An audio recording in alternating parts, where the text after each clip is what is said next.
Man, what a rough couple of months it has been. So my original plan was to do at least a video a week. I've been busy with my job and a lot of the shenanigans of the real world. Um, but I'm trying to still pump stuff out. Scream 3 is my least favorite of the four Wes Craven Scream films, but it's not by that big of a margin, and I would be the first to say that I do think it's underrated. I think people are very harsh towards it. Some criticisms are legitimate, but I could never call it a bad film at all. I'm just giving my recommendations of things that I think would have made it better. One of those concerning the character of Cotton. Liev Schreiber was one of my favorite parts of Scream 2. I really enjoyed that he had this kind of unpredictable quality about him where more than anyone, he has a legitimate reason to despise Sydney. Her testimony got him sent to the slammer. But he ends up being someone who sides with her when it's most important during the final confrontation with Ghostface at the end of the film. What I'm so frustrated about with Scream 3 is that when he dies at the start, it's mentioned right when Gail finds out about it, but it's not really a thing that kind of impacts the narrative all that much. It just sets up the anyone can die, zero sums part of the last installment of what was an intended trilogy.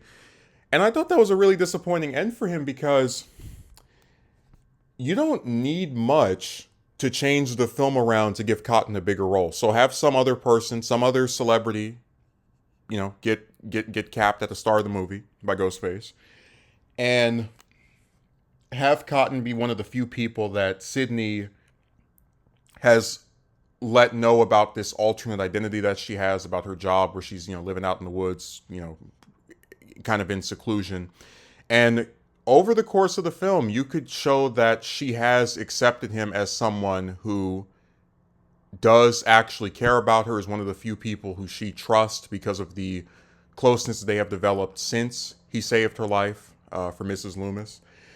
And if you have to get rid of a character from the original movie, which every sequel minus the fourth and sixth one the fourth and sixth film have decided to do, I would rather see Cotton go out in a heroic sacrifice all the way at the end of the movie, where he's involved in that final battle with Roman, and this is what causes Sydney to be able to prevail. And on his final moments, he tells her, "Hey, look, I wasn't able to protect your mother, but my reputation's been cleared. I've protected you. I've been able to get a few years of actually having a life. I can go in peace."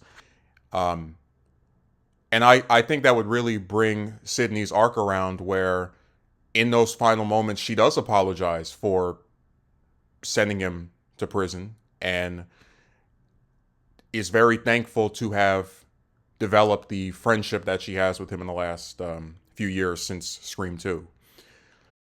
Jennifer is a really a spotlight of Scream 3. Parker Posey has very good comedic timing, nice chemistry with Gail, or Courtney Cox rather. And there's really not much I would change except for the decision to kill her off. And this is more in mind because I try to be fair to people when they write something. So Wes Craven probably didn't think he would be doing Scream 4, that there'd be more Scream after the third one. Right after all, we had the 11-year gap between the third Scream and the fourth Scream. But I really believe killing her was a mistake for two reasons. One, we have this problem with this series where characters who are introduced after the first movie tend to not really matter to the overall narrative. This is why the only ghost faces that were mentioned in sequels prior to the sixth movie were the original ones.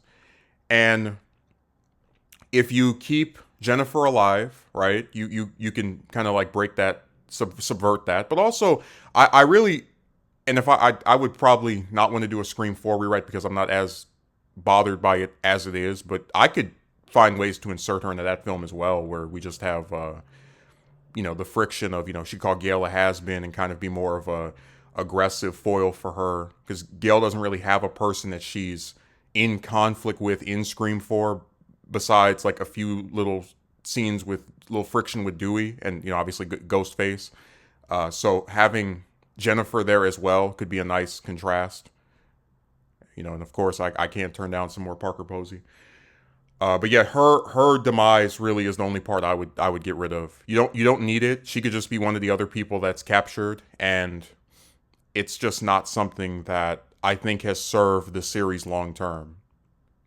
It's not as egregious as getting rid of Randy, but I am a lot more forgiving of it due to, again, the belief that they probably didn't know there'd be more Scream after the third one. But I think it has hurt the series long term to just not have anyone from the first movie matter until we got the lovely Scream 2022.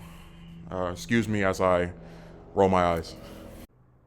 Roman is probably one of the better ghost faces. Like, I think besides Jill and Billy, he's probably the one I like the most. I've never really done a ghost face ranking, been tempted to think of them in that way. But I do like him.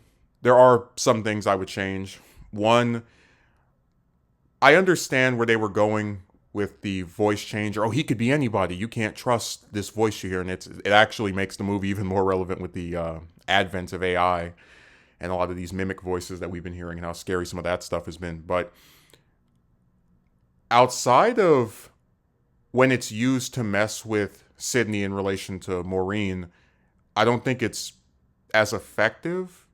Like, I probably would prefer more scenes of it where, because by the time we get to the third movie, Sidney, Gale, and Dewey are all kind of, they're not as tightly formed of a group, but they've been around each other for years. So I guess I'd want more scenes where the three of them are split and there's like more attempts by Ghostface to pose as one of them to lead to some kind of trap. Like, that would just be something I'd prefer in the abstract. And again, it's not that big of a issue for me. With Roman, the biggest problem I have with the twist of him being the killer is the scene where he's found deceased. One of the things I like about the first and second film is that there's always the twist of like, okay, you had the suspicion that Billy was the killer, but the actual twist is that there are two killers, which is not, and still is, besides Scream, not a very common thing for slasher films.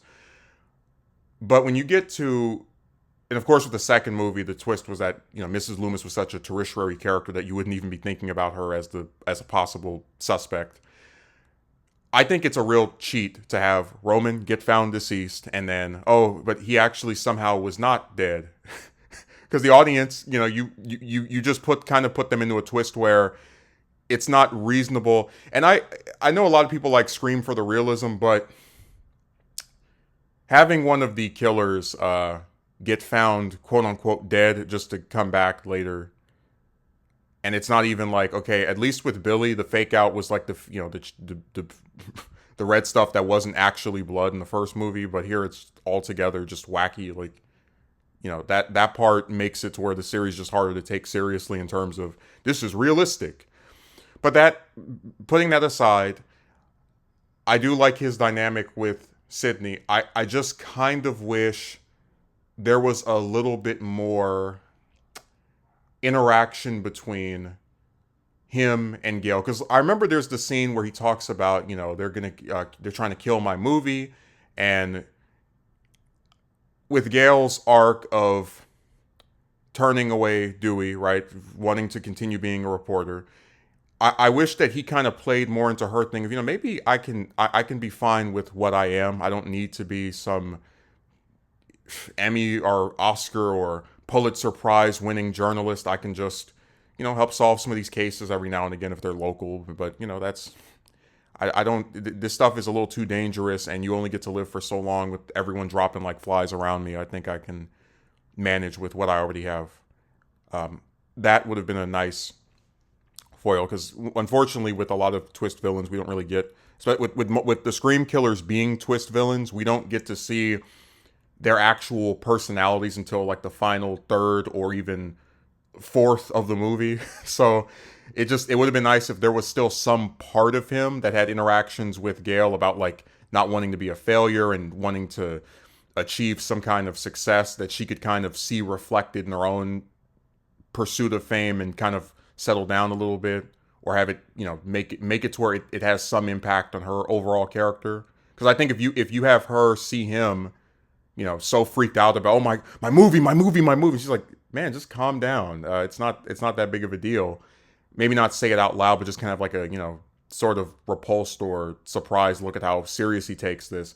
I think it would make the scene at the end where she accepts Dewey's proposal all the more meaningful, because she has now seen someone who, in his public persona at least, was very concerned about achieving career success, uh, and all at the same time just cared so little for the people that were hurt by it. Because that's what Gale was in the first one. Now, she wasn't some evil, horrible person, but she was mostly concerned about her career success. So I think having her see someone who sort of mirrors that a little bit, but of course is like actually psychotic and crazy, would kind of make her go, you know what? It's not. Some things just aren't worth it. But yeah, all in all, Scream 3 is, I think, a really good movie. I don't like it as much as the first, second, or fourth ones, but it's a film that I have defended. I think it is underrated, and I offer these as constructive ways that would have made an already good film an even better film in my view. You don't have to agree. That's just what I think. So thanks for watching.